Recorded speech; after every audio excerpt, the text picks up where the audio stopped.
нэгэн удаа Альберт Эйнштейн онгоцон суухдаа Аз буюу хятад залуугийн хажууд сууж таарчээ. Эйнштейн хэлв. Юу гэж? Энэ их урт нислэг шүү дээ. Хоёулаа замдаа нэг тоглоом тоглох уу гэж гэн. Би чамаас асуулт асууя. Чи хариултыг нь мэдэхгүй бол чи надад $5 өг. Харин чи надаас асуулт асуухад би мэдэхгүй бол чамд $500 өгье гэв.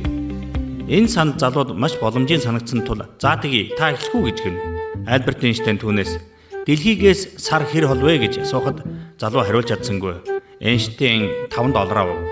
Харин хариудан залуу Эйнштейнээс ямар амтан уул руу 3 хөлтэй авираад бууж ирэхдээ 4 хөлтэй болсон байдаг вэ гэж асуухад нь Эйнштейн бүхий л шинжлэх ухааны мэдлэгээ ашиглаад бодоод олсонгүй тул залууд яах аргагүй $500 өгөв.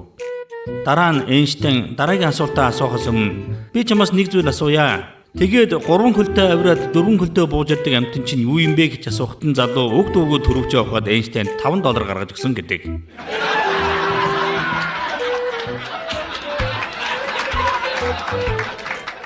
Харин одоо таны мэдгүй чинь нэмэр болох үүднээс дэлхий ба сарны хоорондох зайг одоо хэлж өгье.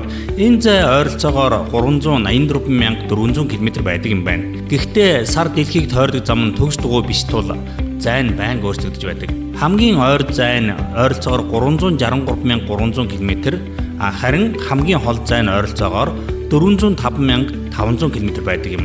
За ингээд дундажлаад бодох юм бол дундаж зай бол 384,400 км юм байна.